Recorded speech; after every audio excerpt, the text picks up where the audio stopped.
And what's popping? It's your boy Simeon Russell coming at you live with nothing but Knicks. Post game from the Miami Heat game, and it was a great game. I'm really happy that the Knicks was able to pull this game out. I think it was a really important game. We lost 3 in a row.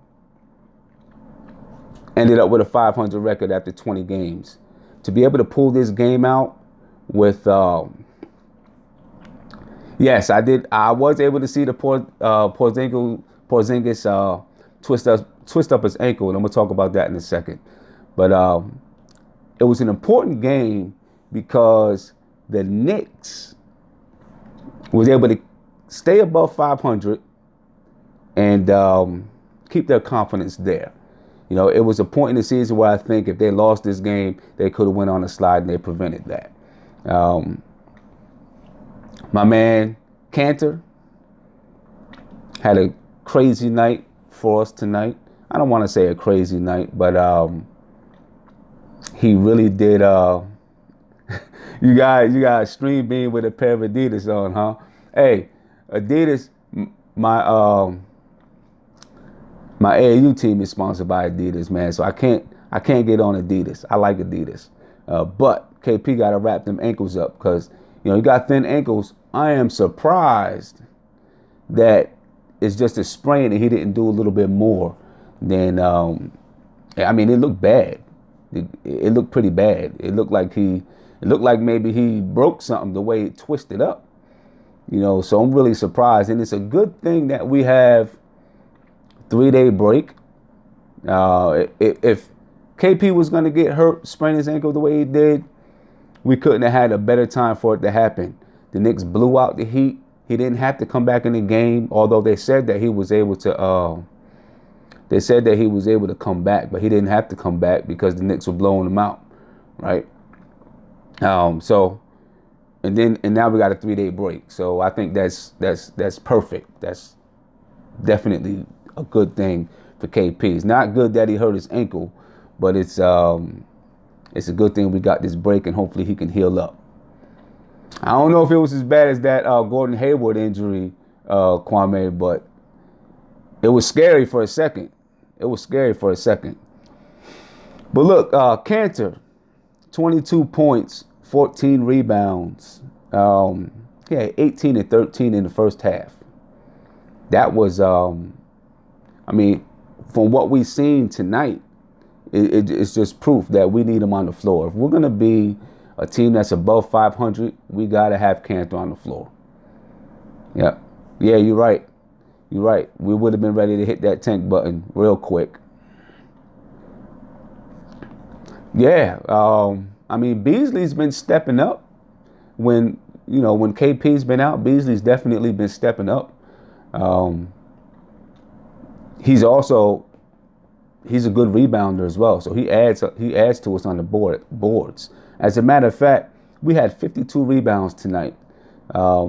That's a good number of rebounds. I think Miami had 31 rebounds tonight.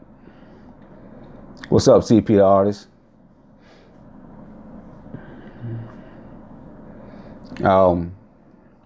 We held Miami to 38.1% shooting. Good defense.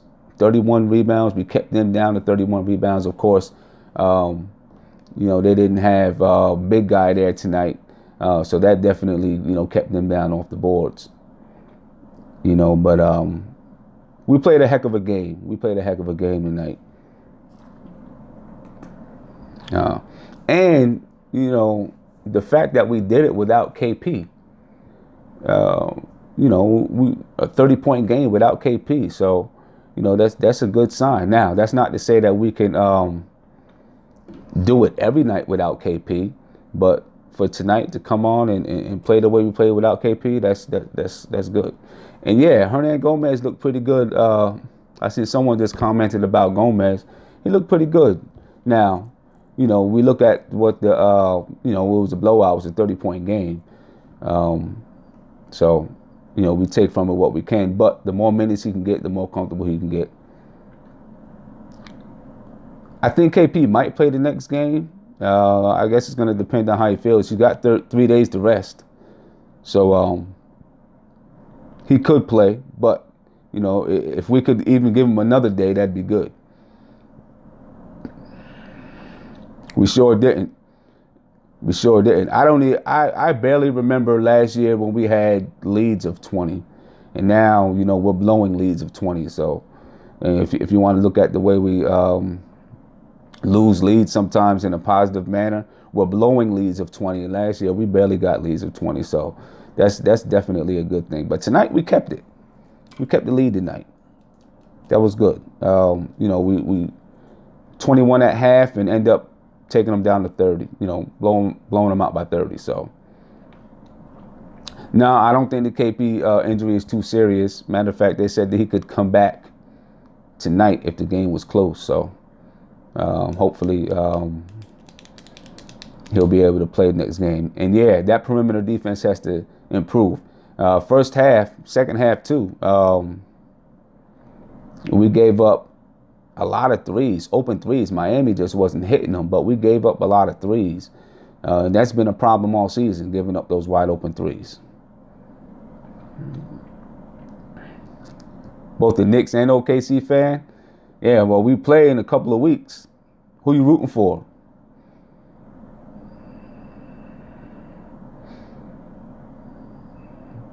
Thanks, Noah. I appreciate it. I mean, I can't say anything negative about Adidas, man, because like I said, my AAU team is sponsored by Adidas, and none of my players so far have been hurt. Sometimes sometimes you just come down and roll on the wrong, land on it wrong. I got a pair of those same ones, and I haven't rolled my ankle yet. But I also taped mine up pretty good because I've been through a bunch of ankle injuries.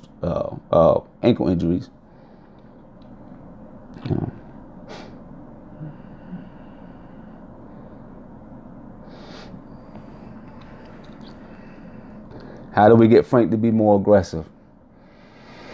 I think that Jeff Hornacek and the team needs to just challenge him and just tell him, when you're on the floor, look to score. Sometimes play him off the ball, I think, and just tell him, hey, when you get the ball, go get it, go after it. And if he doesn't go after it, pull him out of the game and scream on him a little bit. It's in his nature to pass. And you can just see it. It's in his nature to pass. So I think, and it's in his nature to pass. But he's also he's a coach's player, right? He does what the coaches want him to do. So I think if the coaches tell him, Frank, go out there and look to score, then maybe he'll try to look to score. And I think they need to, play him with Jarrett Jack sometimes. Give him a few minutes with Jarrett Jack and let Jarrett Jack be the ball handler, the primary ball handler, and let Frank play off the ball and tell him go score. I think maybe that's how you do it. But it's hard. It's very hard to to change someone if that's the way that they play. It's hard to make him play another way because he's going to be, naturally he's going to play that way. You probably got to practice it. Put him in practice, and while they're in practice, put him in positions that forces him to be aggressive, and then it'll start coming out later on. Yeah. He did take 11 shots last game. And I'll say one thing that I have noticed about Frank. In the fourth quarter, he's not afraid to shoot. He takes some shots in the fourth quarter. I know that he had the one time against Cleveland where I thought maybe he got a little bit nervous to shoot a shot. And instead he tried to go to the basket. And maybe it was just a mistake. But I think in the fourth quarter, he gets a little bit more aggressive. So, and he hits it. Yeah, exactly. He hit 2 clutch threes against Indiana, and a couple games ago, he hit a couple of clutch shots in the fourth. That it was nice to see him. I think it was last game against Portland when the Knicks were making that run.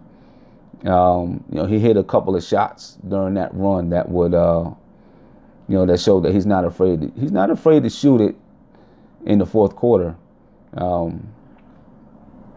Throughout the game, though, we need him to get a little bit more aggressive, because the more aggressive he is, the more he's going to be able, the more aggressive Frank is, the more he's going to open up lanes and things for other people. So we definitely need Frank to be more aggressive. Yeah. Yep, I agree. He needs another one of those moments. I think it'll come. I still think that Hornacek needs to go ahead and give him some more minutes, because I think the more he's on the floor, the more he's going to, the more confidence is going to build up the more he's on the floor. And I think he's going to get more comfortable on the floor and not be afraid to shoot the ball. I mean, think about it. He's a 19-year-old kid playing out there with a bunch of grown men. And he's coming from a place where, not to diss the USA, but he's coming from a place where there's a little bit more respect for your elders, with the way things are overseas and where he comes from. So, there's going to be a little bit of that, him being timid sometimes, but I think he'll come along. Would I start him? From the beginning of the season, I really did want to start him, but I think looking at the situation now, where we are now, we need to, from the beginning of the season, everyone thought, the Knicks were just going to be terrible and that we were tanking. And so it was like, hey, you might as well start the rookie. But we're winning. And I think what you need to do now is see how much can we win, because winning is going to be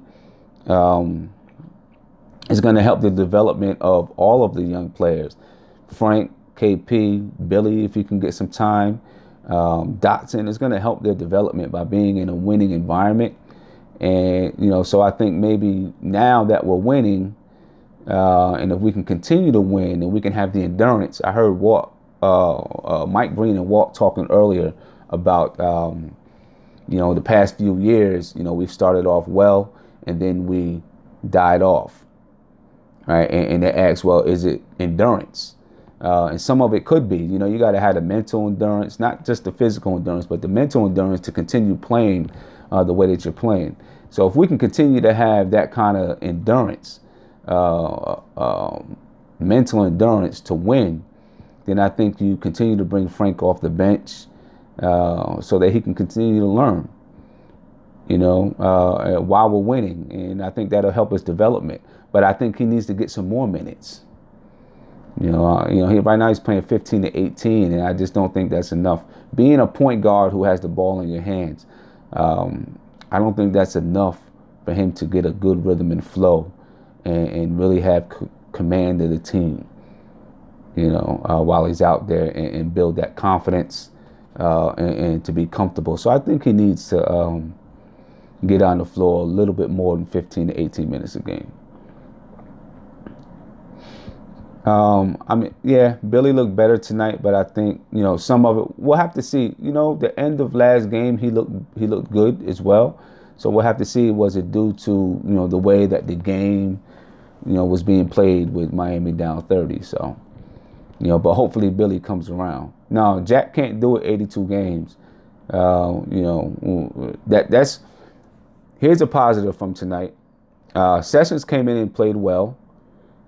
And we got to give him props for being a pro. From going from starting to being on the bench and then having to come in and play a few minutes. That can be hard for someone like Sessions, who for most of his career he's been a backup, but he's always played. He's always been in the rotation. They mentioned it tonight on the broadcast. He's always played and been in the rotation. For him to stay professional and then be able to come in the game and give you some good positive minutes, I think that's really good. Something that's is good for the young guys to see, because guys are going to be in those type of situations, throughout their career. So it's good for the young guys to see.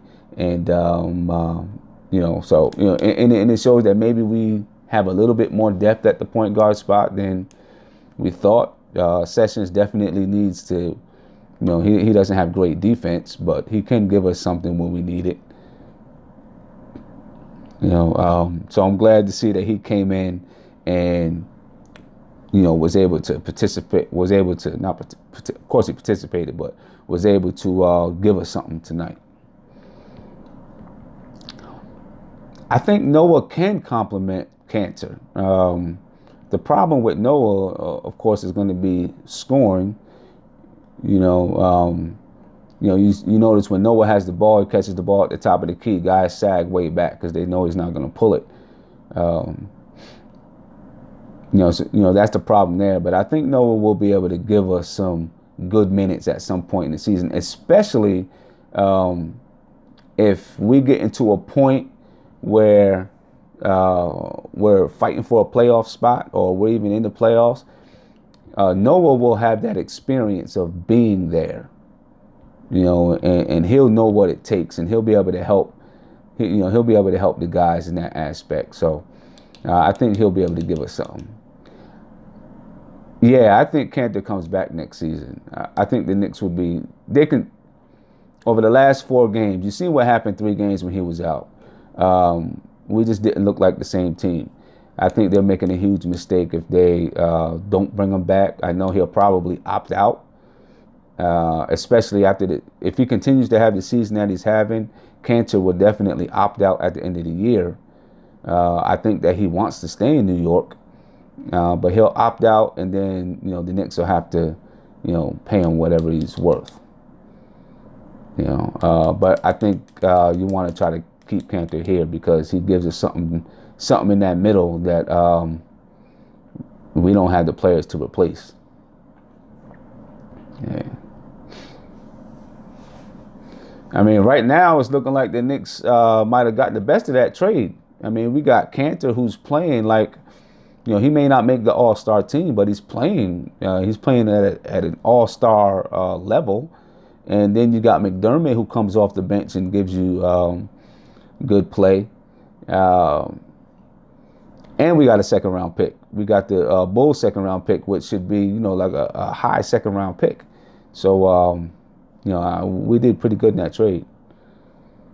Yeah, Thunder 8-12. I mean, I don't know. It doesn't seem like they should be. Sometimes it takes a while for for things to work out. But that's tough for the Thunder right now.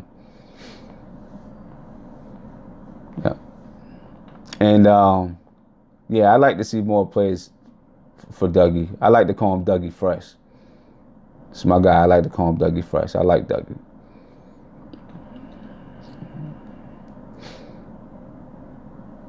Yeah, I mean, you know what? Even when talking about OKC, I just seen you said something about OKC has too much ISO. Even before Melo got there, and it was back when it was Russ and KD, they played the same way. Your turn, my turn, your turn, my turn. I don't know what they do, how they work that in, but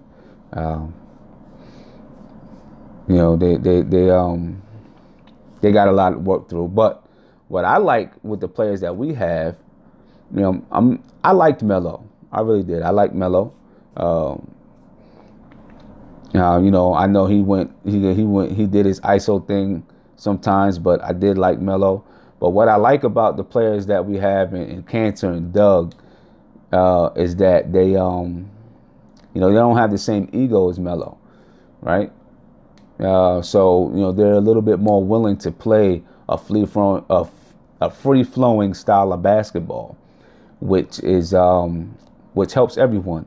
So many people don't understand that when you play the type of basketball game where the ball is moving and everyone gets their touches, it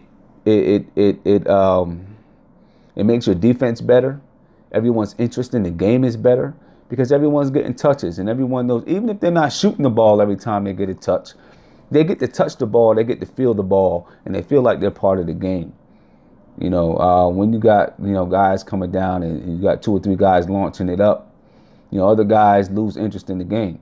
And last year it was basically Melo, Rose, and KP, and it hurt us on both sides of the floor because guys weren't getting touches on the offensive side. So kind of why am I playing defense if I'm not gonna touch the ball? So I think the way that we're playing right now, people are they're having a good time sharing the ball. The game is fun, and so we're playing a very nice style of basketball. Yeah, I mean, Kanter, he's bringing some toughness.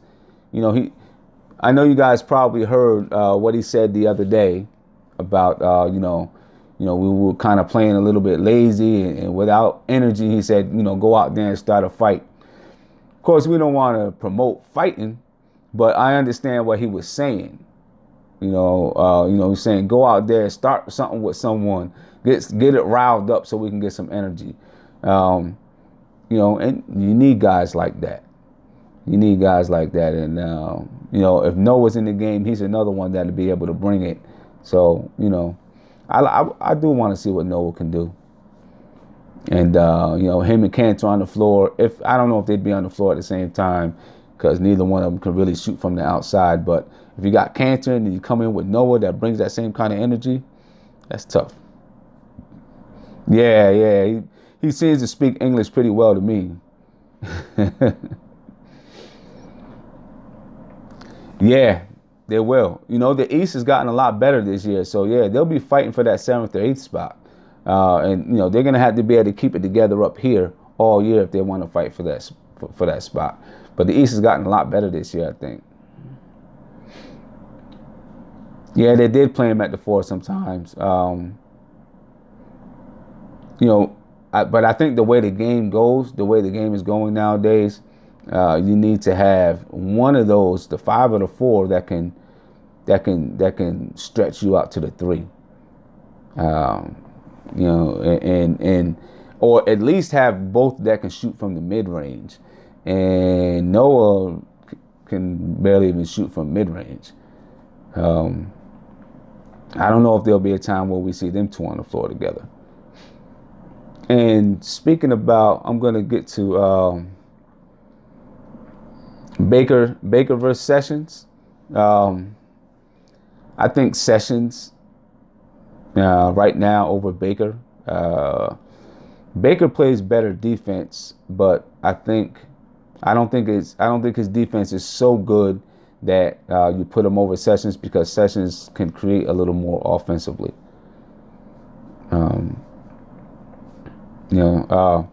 Looking at the Knicks have a chance coming up. They have a pretty, I guess right now, with what we see from the Knicks, we can say it's a soft schedule. 8 of their next 10 games are versus teams with a below 500 record. They play Orlando at home at 9-13. Then they play Indiana, who's 12-10. They play the Grizzlies, they're 7-12. They play them at home. They play the Bulls, who are 3-16 away. They play the Hawks, who are 4-16 at home. And that's going to be a revenge game for us. We play the Lakers, who are 8-12 at home. We play the Nets, who are 7-13 away, but that's almost like a home game too. Then we play OKC, who are 8-12. Now that's a game. They're 8-12, but they're not going to be your typical 8-12 team, right? We play Charlotte, who is 8-12. We play them away. Then we play Boston, who is 18-4. So that's the next 10 games right there. So only 2 of those teams have winning records. There's a chance here, and out of these 10 games, there's still 6 of them are at home. So there's a chance here for us to put some separation in our record, right? We don't want to hover around this 11-10, 12-10. We missed a chance against the Hawks in the last game to create some separation in our record. And so now is another chance for us to create a little bit of separation, I think. And if we can get a 5 to 6 game cushion, then we'll be looking, we'll be looking pretty good. So we'll see. Now's a chance for it to happen. It sucks that KP sprained his ankle, but hopefully there's enough time that he can recover. We got Kanter back, and we should be looking at these next 10 games and saying, here's a chance for us to make a move. Especially because, when we end the month, we end December on the road. After we play Boston, we play Detroit away. We play the 76ers at home. Then we play the Bulls away. We play the Spurs away, and we play the Pelicans away. So that's how we end the month. And, away, we haven't been playing well away. And that's something that we're going to have to, find a way to bring that same energy on the road. I seen someone say earlier that we should go 8-2. Hopefully we can go 8-2. But, you got to look and say, you say maybe Indy could beat us in Boston. OKC is not going to be as easy as maybe their record sounds.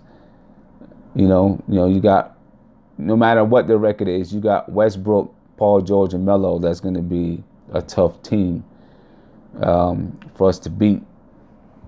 And then you got to look at, right now we still struggle on the road. So, yeah, I'd be happy with 6-4. If we go 6-4, that opens us up a little bit. I think if we go 6-4, then we'll have a 3-game cushion. I'd like to see us get a 4 or 5 game cushion if we could, but we'll see what happens. We'll see what happens.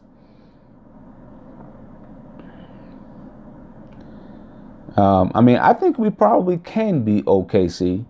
That's going to be a raucous. It's going to be a raucous game, right? Melo coming back, so the crowd is going to be into it. What do you guys think? You guys think when the Knicks play OKC, you think the crowd is going to boo Melo, or do you think they cheer him?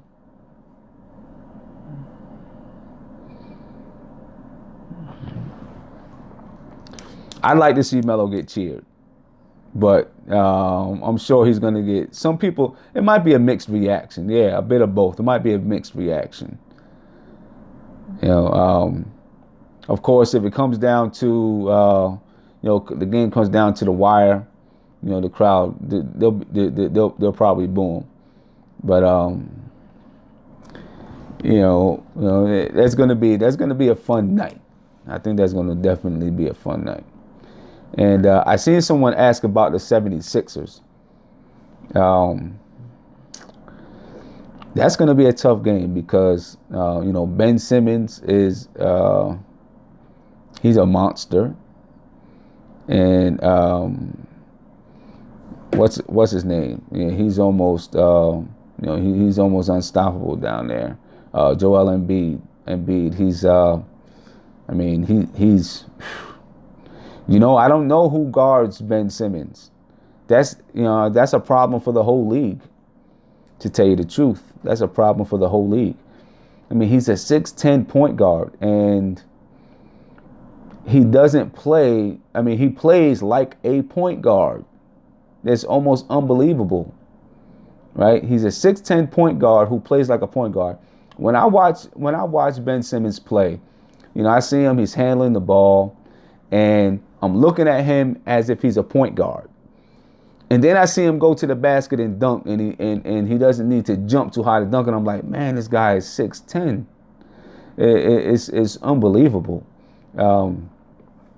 And I would like to see Frank on him, but still, he's 6'10", and he can go and he can take Frank to the post. When they make their first substitution, right? They sub out their power forward for a point guard, and put Ben Simmons at power forward. I mean, that's you go from point guard to power forward. That's crazy. But this is the way that the league is going, and it's one of the reasons, when I get into arguments with people about Dennis Smith and Frank Ntilikina,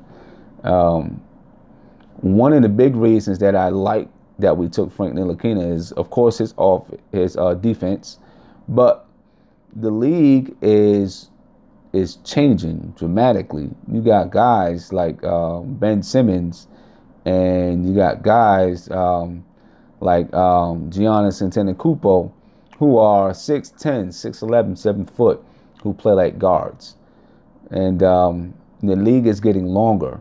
And guys like Dennis Smith and them guys, they're small guards. I think Dennis Smith is like 6'3", and he's not long.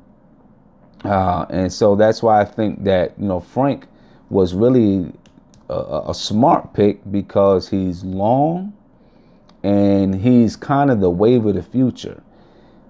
He's I think in a few years, you go 5 to 6 years from now, maybe even before then, point guard might be a 6'5" point guard might be the standard. You're right. CP3 wasn't big, but I think the times are changing to where, the league is just going longer. When you have centers that are stepping out and shooting threes and can handle the ball, the league is changing. I think that's one of the reasons that Frank was a good pick, because he fits the mold of what's coming in the future. So that's one of the reasons I really, regardless of the numbers that Dennis Smith is putting up now, what Frank is putting up now, I think that Frank is more of the mold of what we're going to see in the future. But back to that, the 76ers and the Knicks on Christmas Day. That's going to be, hopefully it's going to be a good game. I don't know how we guard Joel Embiid down there, because, he can step out and hit the three, and he can also take it down in the post. Isaiah Thomas guarding Ben Simmons, right? And then we got to guard Ben Simmons, so that's going to be a good game. But I think a lot of people are anticipating that game. Who the 76ers got, and then no one expected the Knicks to be doing what we're doing right now. You got KP, who's doing his thing. You got Hardaway, who's balling. You got Kanter, who's balling. Doug McDermott, who's doing some things. Frank can get the. I think that game is at home, can help get the Garden excited. So that's going to be a game to watch on Christmas, definitely.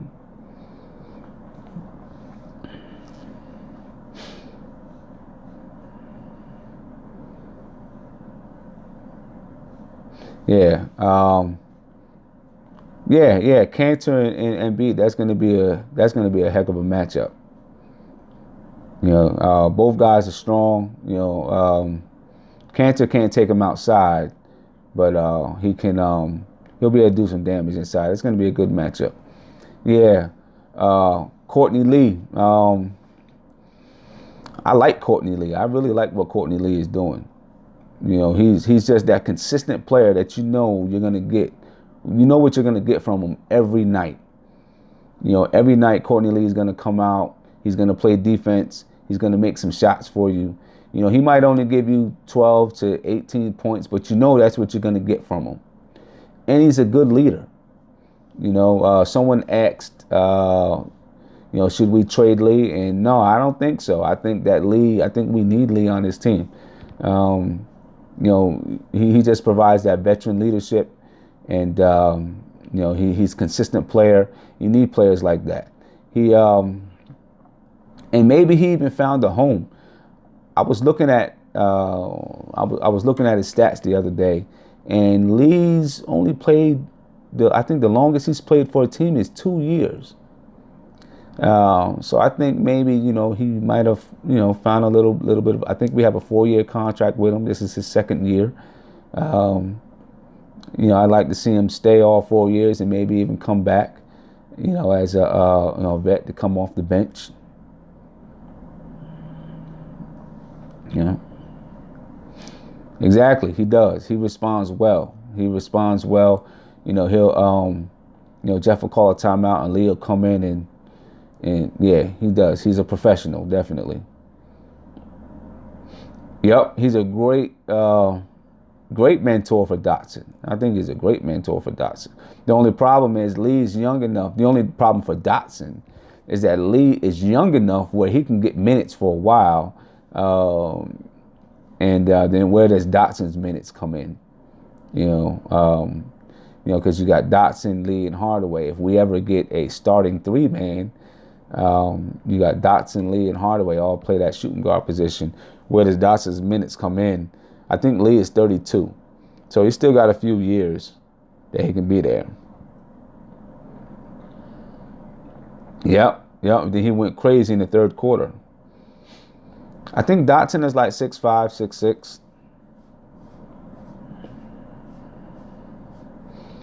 Yeah, I'd like to see Dotson get more minutes. But right now, it's just hard finding the minutes with, Tim Hardaway. With Tim Hardaway there and Lee there, it's hard to find some minutes for him. But, I'd like to see him get some more minutes. Yeah.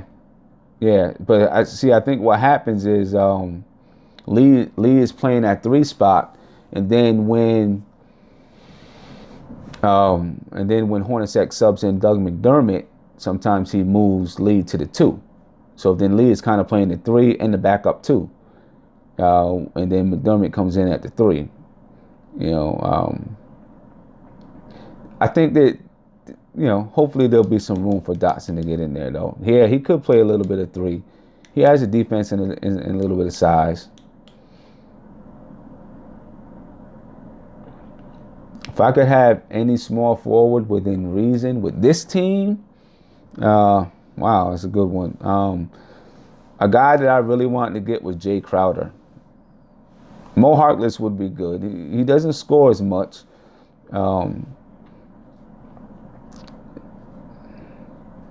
Yeah, I think Lance Thomas is a professional too. He's not always on the floor. He's not playing every night, but when he does play, he comes in and he gives you everything. He's not complaining about anything. He comes in and he gives you good solid minutes. Yeah, so I got a lot of respect for Lance Thomas.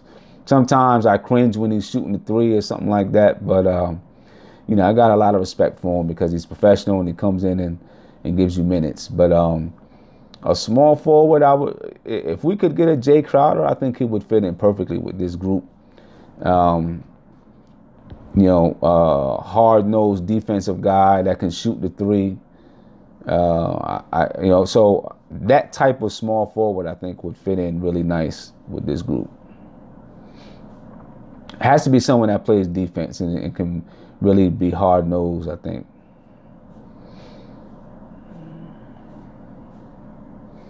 Yeah, Crowder would. He would have been.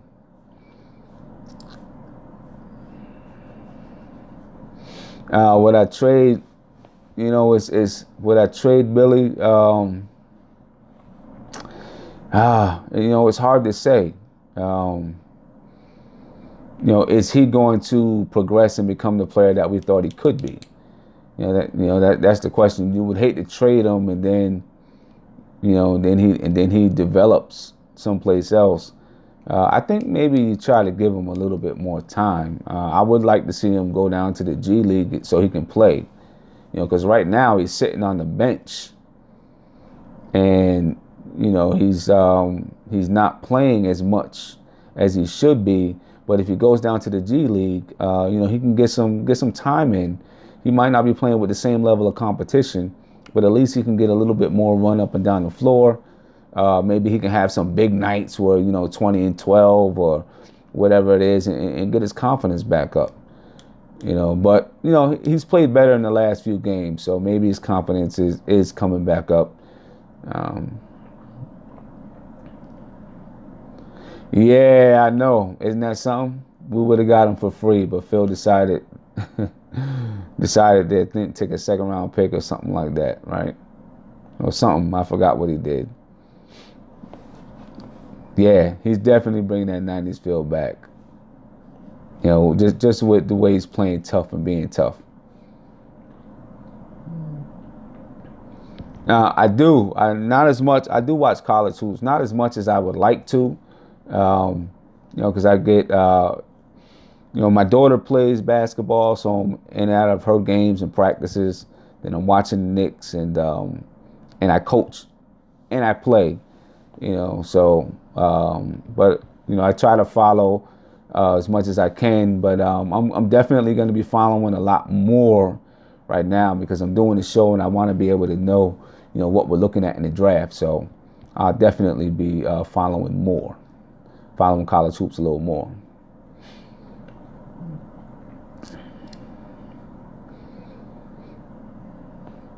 When is his contract up, Tobias Harris? I know he signed a while ago. His contract may be getting close. He would be nice. I think he'd be really nice with this team. He's the kind of guy you put him with this team, man, that can, I don't want to say put you over the top, but he can elevate us into being a top 4 team in the East, I think. Get Tobias Harris in there.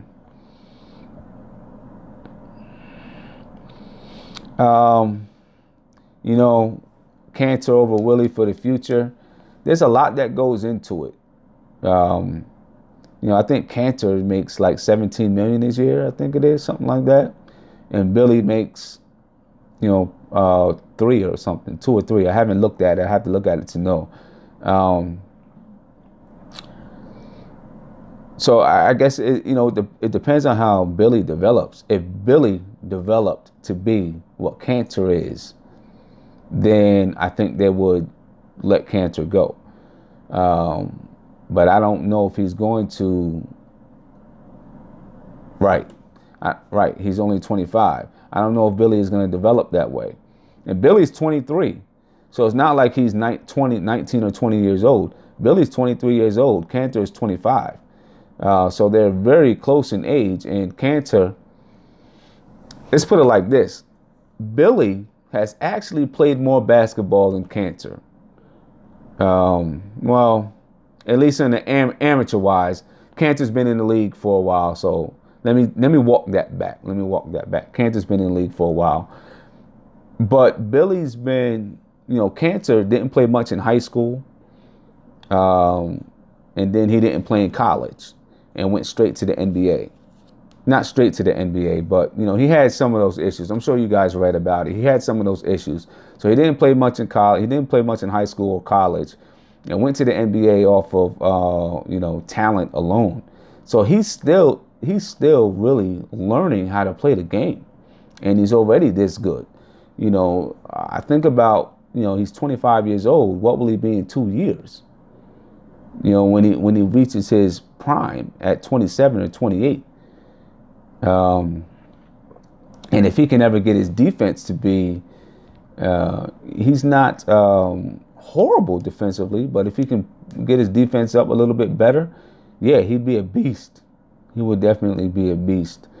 The thing about his defense, I'm just not sure he has the, he doesn't have the jumping ability that some of these guys have or the speed. So he's got to use this to play defense and use good positioning and learn to recognize when things are going to happen, recognize what's going to happen next, so that he can be in position before it actually happens. But he and I think he can.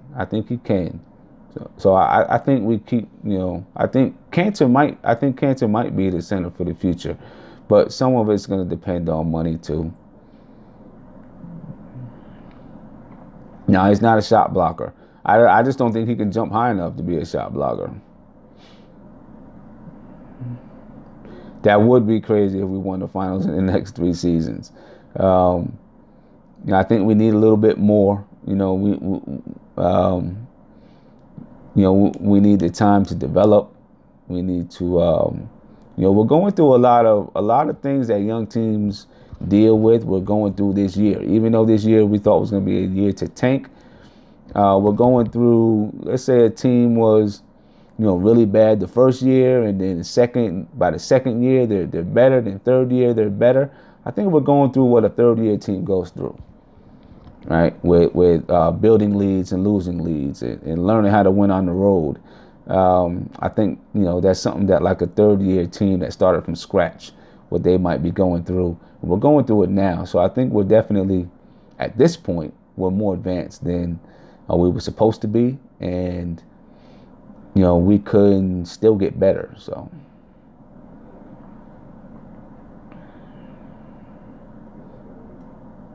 Who, LeBron? I mean, I guess at some point he'll slow down. When LeBron would decide to slow down? Not that I'm asking for this to happen, but he would decide to slow down when he got to the Knicks. If he ever signed with the Knicks or whatever, that's when he would slow down. Probably, but I'm not asking for him to come to the Knicks. I actually, people talk about, people a lot of times say, "Oh, do you think LeBron's going to go to the Knicks next summer?" I kind of want to stay the course we're on. Yo, Black, it's time. Yeah, I wish I could do it live, but I can't. I like to stay the course that we're on and not really worry about LeBron and trying to bring in a super mega star. Let these guys develop and see what we can do. The perimeter defense. I'm going to talk about that in the next. I'm going to do a show that is like talks about we're a quarter of the way through the season, and I'm going to do a show that kind of evaluates us. And I'm going to talk about our perimeter defense a little bit and why we give up so many threes.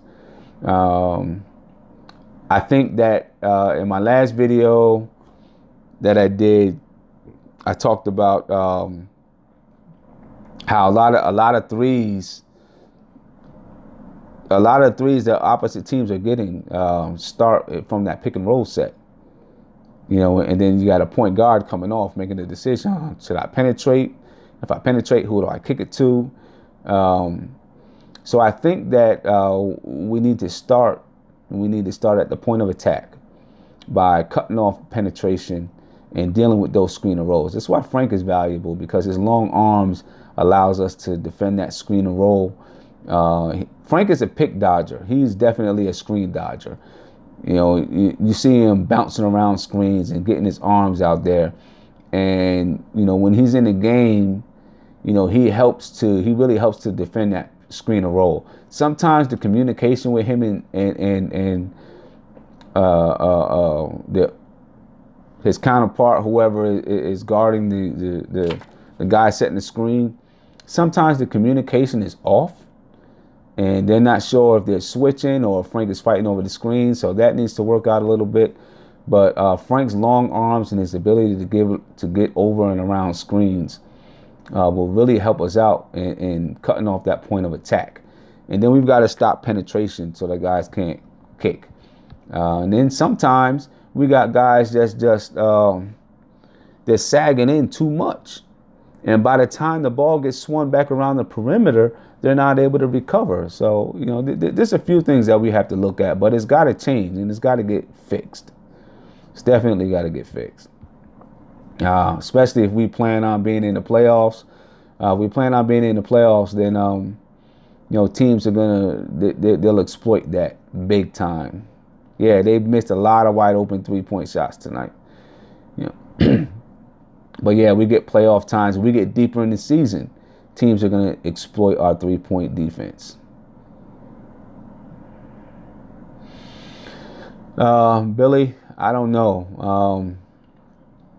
Sometimes he just looks a step slow to me on defense. It's either a step slow or the energy isn't there. And I think it'll come with work. You look at what the Hawks did with Hardaway, and they sent him down to the D League at the time, and it was kind of a shock to his system. I don't know if Billy is the same kind of guy, but maybe something like that would work. But I think he should play in the G League a little bit. Uh, um, you get time to, you get time to play, you get time to develop, and he can work on that defense. Luke Longley, an athletic wing in the next draft. Yeah, yep, and an athletic three. We need a straight up starting three. I mean, right now, Courtney Lee is doing a good job there. He's doing a really good job because he's a good defender. But eventually, we're gonna need a longer three-man. Yeah, he is slow on that screen and roll defense.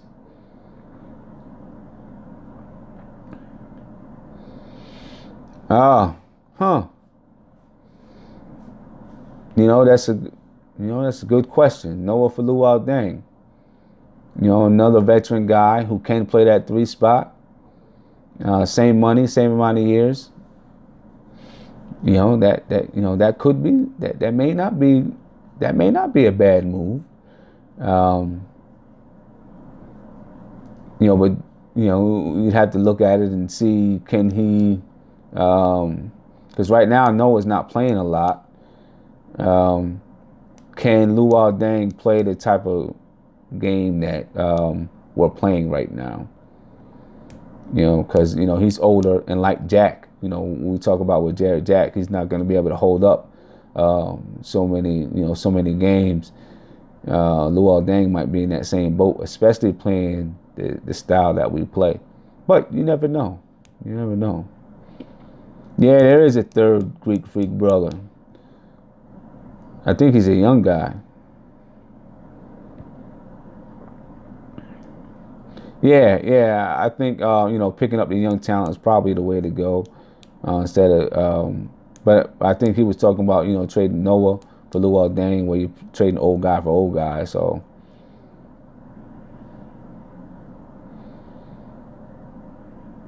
4, wow. Am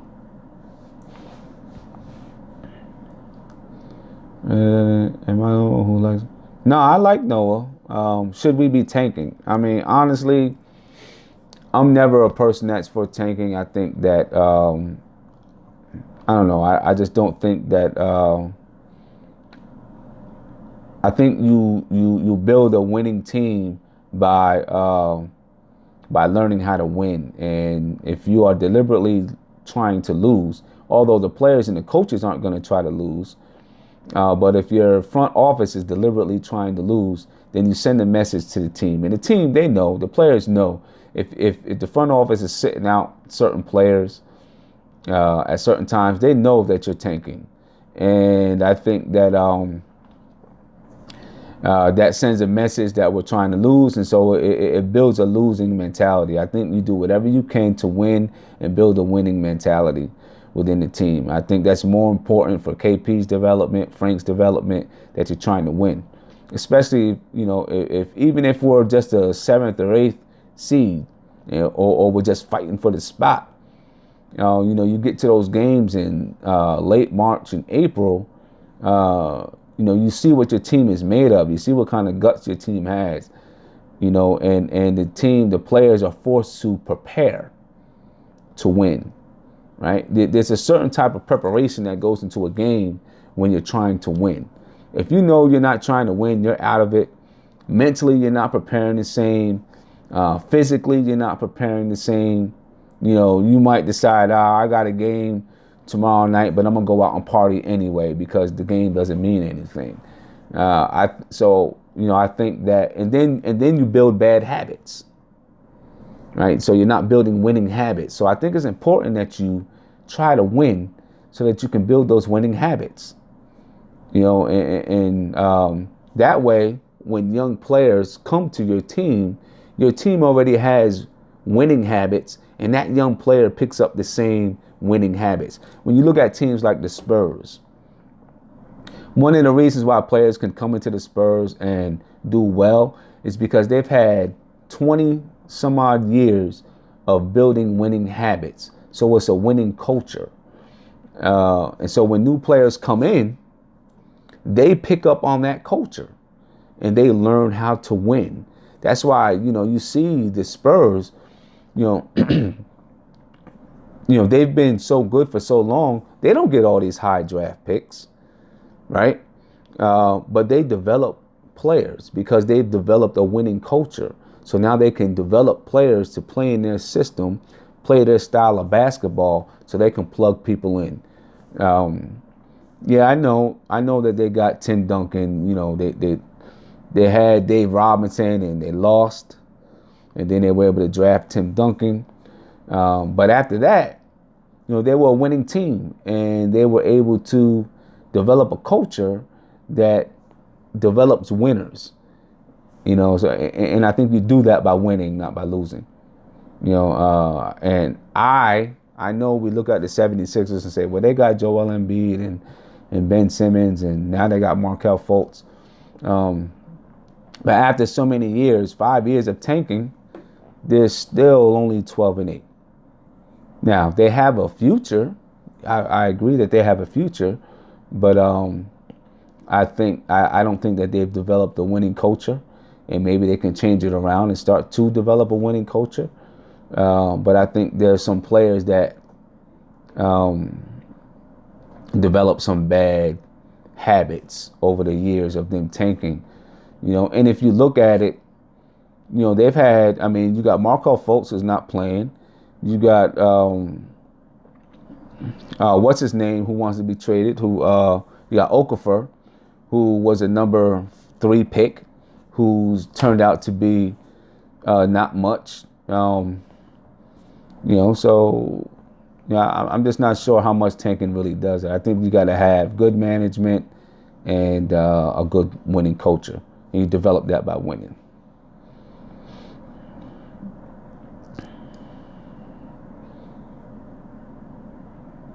Yep, Noel was traded too.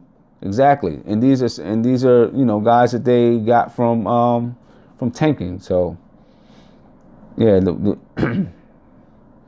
yeah, you know what? Marty, Phil Jackson had the right idea. He definitely had the right idea. He just he couldn't, his ego got in the way, I guess. But I think he had the right idea in building, a team that has the right type of players, with good basketball IQ and developing a winning culture. I think he had the right idea. He just, couldn't keep his ego out of it. Who was the best point guard in last year's draft?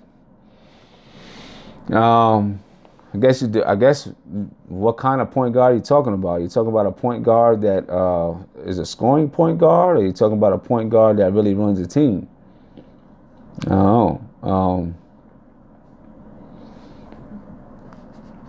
Right now, at this point, who is the best point guard in that draft? It might be Mitchell. Because he can score and play defense. Dennis Smith is obviously doing his thing in Dallas, although they're not a good team. He's getting his 14 points a game and 4 assists, but his defense isn't there. He shoots a low percentage, and he's kind of the kind of player. He's the kind of player that really needs the ball in his hands a lot. He's not the kind of guy that moves the ball around. So I like Mitchell. De'Aaron Fox, he's a heck of a player. Shoot, Fox can ball.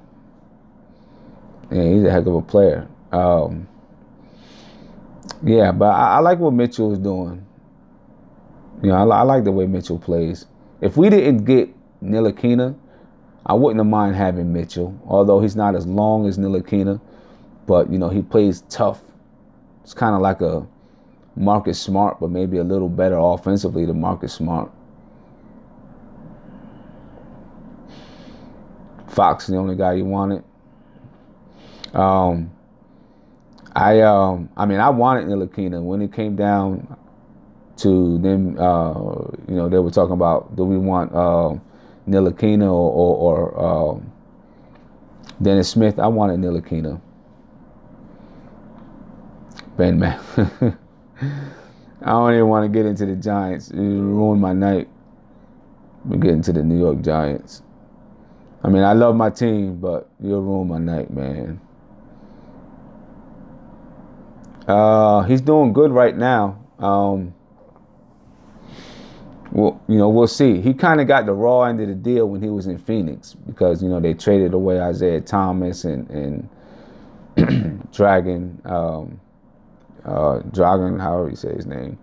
They traded them away from him, and he couldn't run his system. So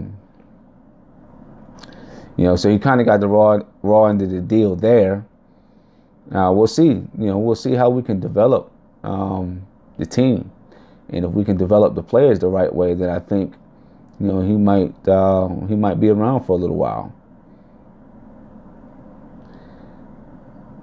I think that Dotson can be really good. I think Dotson can be, Goran Dragic. I don't know. I always mix his name up. Yeah, but I think Dotson can be really good.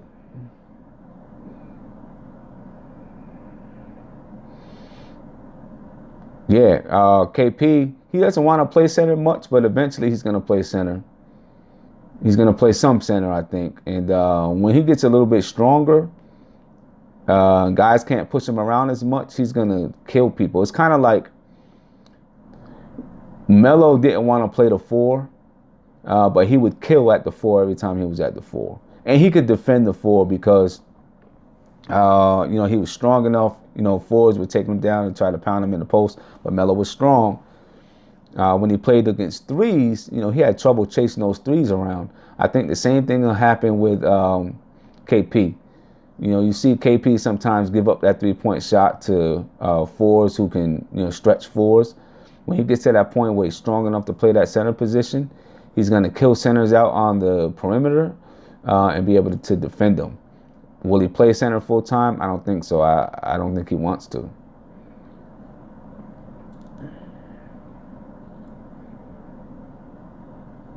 Yeah, he'll be able to play soon, but I don't think he wants to. I read something or seen something somewhere where he said he didn't really want to play the 5. He felt more natural at the 4. Frank Lee, Lance Beasley, and KP. Yeah, that's not a bad lineup. It's not a bad lineup. You got scoring and defense in there. I believe we might be better defensively when I'm at the 5, depending on who we're playing. If you're playing with someone who can really, I don't know. He did good last year against some guys that we thought was going to pound him down in the post because he's so long. Even though they, might knock him back a little bit, he was able to still contest or even block their shots. Hey, well, look, guys, I'm gonna head out. I got a long day tomorrow, long drive, like a 4-hour drive tomorrow. I'm gonna head out and I'm gonna finish working on this this next show. To kind of give grades for the quarter part of the year. Hopefully, I'll have that done around Friday night or Saturday. But I am gonna head out and we play next on, is it Sunday or Monday? Let's see. I think we play next. Try and get back here. Sunday. Yeah, we play next on Sunday. So I'll be back on Sunday after the game. And thank you guys for, giving me props on the analysis. I enjoy talking with you guys. And have a good night. Rest easy. And I'll see you guys on Sunday.